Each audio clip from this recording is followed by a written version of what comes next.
were created in the best way. That's my evidence that there's a God, because that is not something that would come out of nothing. Yeah. So if you think, for example, and even if it came out of nothing, that nothing must be something extremely nothing as well. Exactly. It's like the cosmic soup. Alright, look, for example, you got all these particles and atoms around prior to creation. I'm going to give you an analogy. You've got a kitchen. You've got a kettle, a cup, a tea bag, sugar, and some milk. Yeah? All that stuff's there. Is a teacup ever going to make itself? Is a cup of tea ever just going to happen? No, you need to go in there, turn the kettle on. Put the tea bag in the cup, pour the hot water, stir it a little bit, add sugar to taste. Right? This is the same thing. You've got your universe with no earth, no planets, no sun, no stars, no nothing. All the elements are present, but it has to have somebody to push that button for it to happen, to want it to happen. Yeah?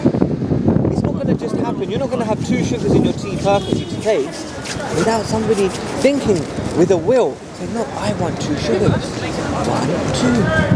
2. Yeah? So that's our reasoning and rationale for the existence of the Creator. Now, who is that Creator? I'm not sure yet. I'm waiting to meet them. Okay.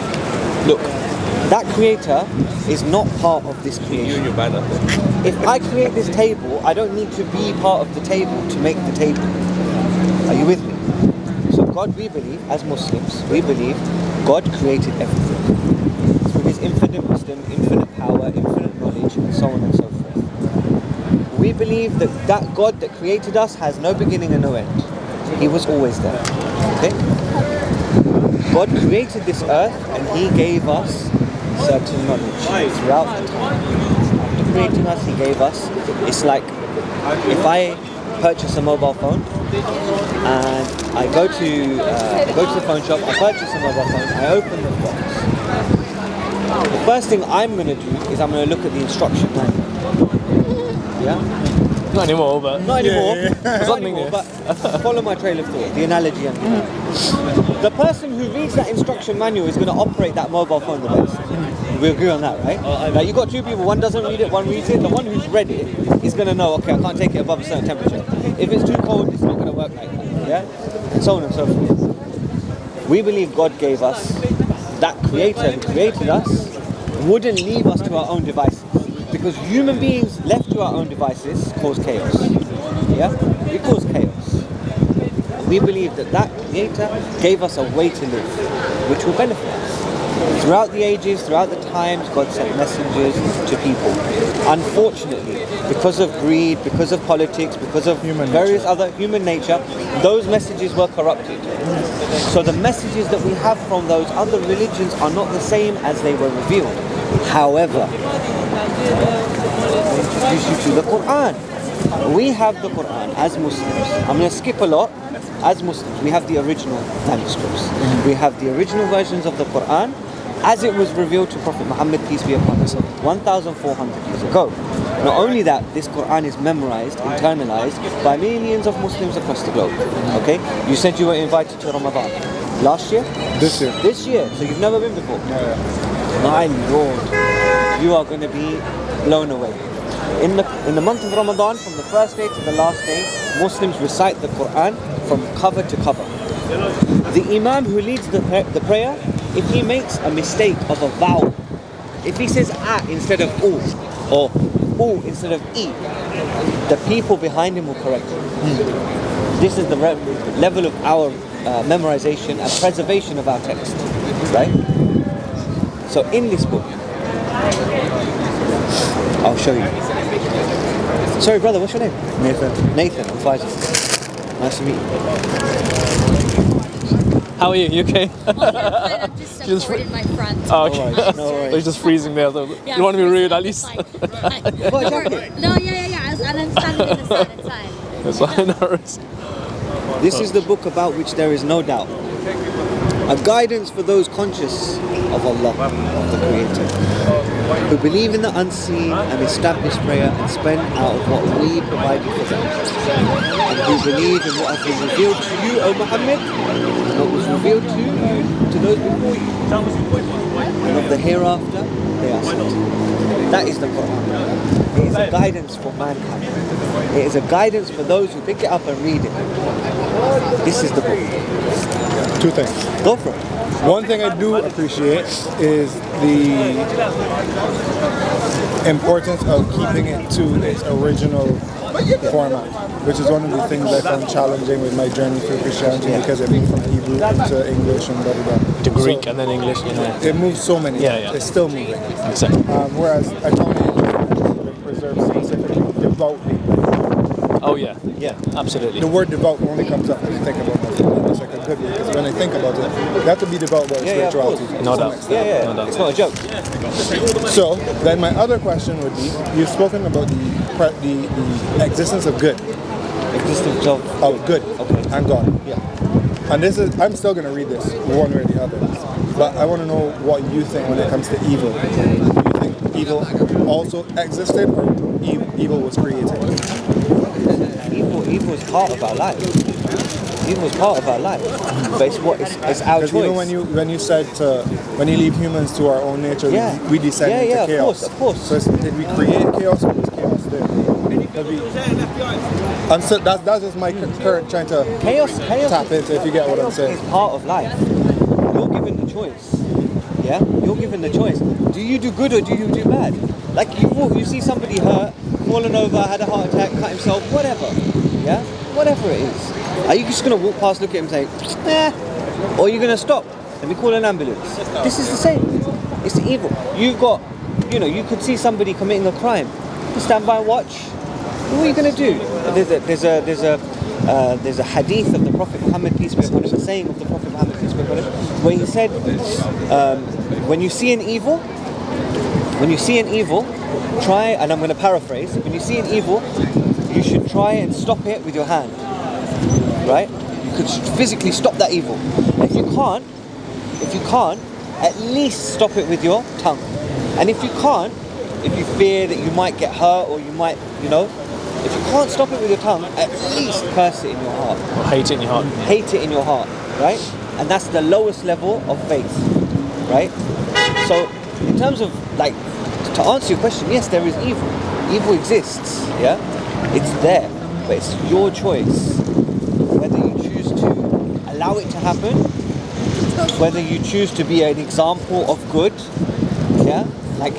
As Muslims, part of our belief is that in order for people to understand Islam, we are responsible for portraying Islam in a good manner, right? Like if we're in a public environment, and if we were all standing here smoking, spitting, swearing, using foul language, cursing, and so on and so forth, that wouldn't be a good example of Islam. Rather, what we do is we stand here and we talk to people in a good way. We have manners. We show that, and this is our character from Islam. These morals come from Islam. You see, so it's upon us to portray our religion and to go about our lives in the best way we can. Could I add something to that? Sorry, Faisal. You know, a lot of atheists they put this problem, the problem of evil, they call it. Okay, if God exists, then why do all these bad things happen in the world? That's a trick question. They try to. Yeah. Exactly. And these bad things happen. Don't deny the existence of God. I mean, if innocent people get killed, it doesn't mean that this universe created itself, and and that we evolved from fish, etc. This life we believe is created as a test for us. Like the brother was saying, we have that choice, and we choose to do right or wrong, and we judge accordingly. And that's really the crux of it, when it comes down to it. What was the other question you had? It was just about evil. Yeah. That's good. Where do you stand? Sign the book for me for sure. Do you have a pen? I need you to write your name in it. Yeah? Yeah. You can. I'm going to give you an exclusive copy. The reason, because you seem like a very sincere brother. Yeah, you seem like somebody who's... Oh, hey, look at that. I didn't even see that. You said that. I didn't see that. I chose to wear this shirt. Yeah, you seem like you're sincere. Before I give you this, right, I'm going to say, what's stopping you from becoming a Muslim right now? Experience. I'm just taking that first step. knowledge as well. Yeah, Good. maybe. I'm going to counter that. Just open that. Yeah. The one thing that we're guaranteed in this life is what? How do you know you're going to make it home tonight? Don't say. How do you know you're going to wake up in the morning? Starting your car? We don't know. We don't know, How right? do you know when I eat this and I won't die? Say. So my humble advice, you seem like somebody who is already convinced. So you're looking for the truth, definitely. You're looking to the truth, and everything I've said to you, I don't think we've disagreed on. Right? You believe there's a creator. The signs that I've shown you, I think, is more than enough reason to believe there's a creator. Because I walked away and then they said something and he said, nah, turn back. I was going to keep walking. Now, if you believe in that creator, do you believe that that creator sent down revelation throughout time? Moses and Jesus and Abraham and so on and so forth. Muhammad, peace be upon him. And Muhammad, peace be upon him, the last and final messenger. This revelation that we call the Qur'an, God says, I will preserve this until the end of time. And the proof is in the pudding. Yeah? The proof is in the pudding. As you said yourself, one of the things for you that is the fact that it's preserved, and the preservation that the importance we give to it. Yes. So I would say to you, okay, so you believe in all of this. Do you believe that the Prophet Muhammad, peace be upon him, is or was a messenger of God? Definitely one of them, yeah. Now, that essentially is what we call the Shahada. It's called the testimony of faith. And it's what enters you into the fold of Islam. If you die tomorrow, your burial is incumbent upon us Muslims to bury you as a Muslim. Yeah?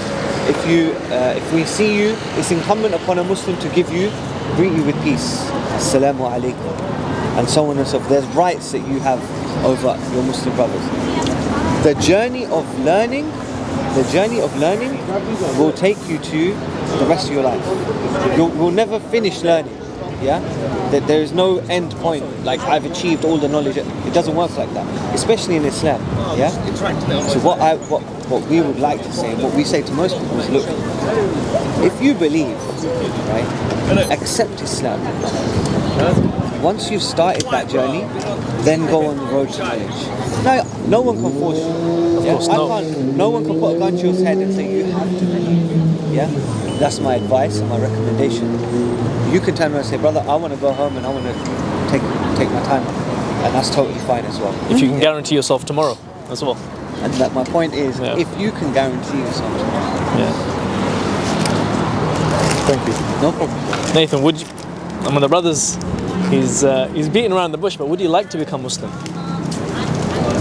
Right now, to make that decision, I don't think I can make that decision right here, right now, just because you're not at that stage yet, at that point in the... But I am on that journey. I know that. Excellent. I ask Allah subhanahu wa ta'ala to guide you to what is good. Guide you to the truth. I respect him also. You call it beating around the bush. I respect him for doing it. No, of he course. could have taken the alternative route. No. I would definitely not have this conversation. No, of course. You know, I mean, he said that. Sometimes it's good to just Sometimes to ask. I know. Yeah, of course. do you want to do it? Which is by living as well. Of course. And in terms of, you've got the contact card inside there as well. What I'm going to do, I'm just going to make a small recommendation in terms of reading. What I want you to do, again, you don't have to, but it's my recommendation, is start from the appendices. Yeah. Okay. The reason being is it gives you a bit of an introduction and a background to the Qur'an itself. It gives you some information as to why the Qur'an is unique, like the miraculous formulation of it, how it's been preserved, and some challenges the Qur'an gives itself. So you know, like in science you have a litmus test, right, to check that what your theory is correct. The Qur'an has its own litmus test, right? Going further, it presents some scientific miracles that are present in this book, and some reasoning and rationale as to why it couldn't be from anyone other than the Creator. So it gives you a nice sort of backdrop before you get into the actual text of it. We're here every Saturday, most Saturdays.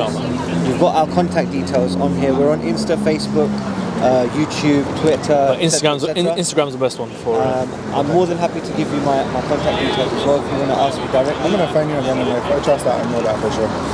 Because I'm also leaving town in about a week, so it's even funnier that I'm seeing this right now. Alhamdulillah. All our contact details are there. You can contact us via Insta. If you don't, I'm going next week. I might be here next Saturday. After that, I'm going back. So I won't be around as much. But thank you for this honest Allah has a way. conversation. Allah has a way. Take care. Have a good day. Take care.